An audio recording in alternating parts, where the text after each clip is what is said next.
Hello, আমি কণাশ্রী আচার্য। Contact number 84 205 নিচে দেওয়া আছে।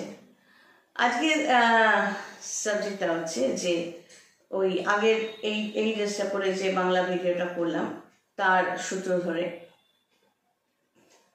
র্যাবিট মানে খরগোশ। একটা খরগোশ একটা মানুষের কাছে কাছাকাছি যাচ্ছে, তো আজকে গেল গিয়ে জিজ্ঞেস করলো, তোমার কাছে একটা গাজর আছে? Carrot. Rabbit is asking for carrot. এটা আমার শোনা কথা, তোমাদের কাছে সুন্দরভাবে প্লেস করার চেষ্টা করছি।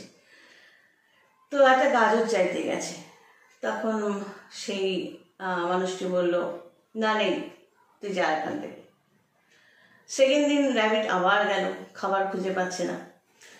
মানুষটা বললো যে না নেই গাজর, তুই আবার এসছিস, যা এখান থেকে, বিদায় হোক, আর থাকলেও দেবো না, খুঁজে খা। এবার 3 নম্বর দিন আবার র্যাবিটটা এলো। এবার মানুষটা রেগে গেল যে তুই তো আচ্ছা জানোয়ার রে, খরগোশ হচ্ছিস, নিজের খাবার খেতে পারলে খাবি, না হলে খাবি না, কিন্তু তোকে আমি দেবো না, চল তোকে আজকে শেষই করে দেবো বলে ওকে একটা পেরেক মতো যা জিনিসের মধ্যে পাটাশ করে গুজে দিল। মানে খরগোশটা এখন মরতে চলেছে বলে মানুষটা তো নিষ্ঠুর হয়ে ঘরের দিকে চলে গেল। এবার র্যাবিটটা এদিক ওদিক তাকাচ্ছে, তখন দেখেন যীশু খ্রিস্টের একটা মূর্তি ওই বাগানে রাখা আছে। এবার যীশু খ্রিস্টের মূর্তি, বুঝতেই পারছো, তাকেও তো ওই পেরেকের ওপরই পোতা হয়েছে, পেরেক দিয়ে করা হয়েছে। এবার র্যাবিট অবাক হয়ে মরতে মরতে তখন বলছে, যীশু খ্রিস্টকে বলছে, এ বাবা, তুমিও ওই লোকটার কাছে গাজর চেয়েছিলে, এই জন্য তোমারও এই পরিণতি, পেরেকে পুঁতে দিয়েছে, আমাকেও পুঁতে দিল, আমিও শেষ হয়ে যাচ্ছি, আর গাজর চাওয়াটা ঠিক না, মরেই তো যাচ্ছি। মানে খরগোশটা যীশু খ্রিস্টকে জিজ্ঞেস করছে, যেহেতু পেরেক বিদ্ধ দেখেছে, যে তাহলে তুমিও ওর কাছে গাজর চেয়েছিলে, এই তার পরিণাম। তাহলে সারাংশটা কি?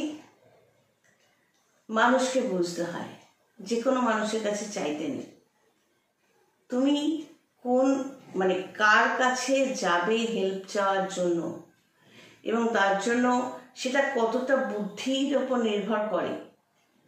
কতটা বুদ্ধি, মানে এখানে জন্মছকে 5th হাউসটাকে আমরা দেখি, যে 5th হাউস যদি স্ট্রং হয়, সে বোঝে যে এর কাছে আমি হেল্প চাইতে পারি বা এর কাছে হেল্প চাইতে পারি না, আমার চাওয়া উচিত না। 2 নম্বর ব্যাপার, আমি হেল্প চাইবো কেন? ভগবান যদি 2 হাত 2 পা দিয়ে থাকে, আমি নিজের খাবারের ব্যবস্থা নিজেই করে নেব। এটা ওই 5th হাউস মানে বুদ্ধিরই ব্যাপার।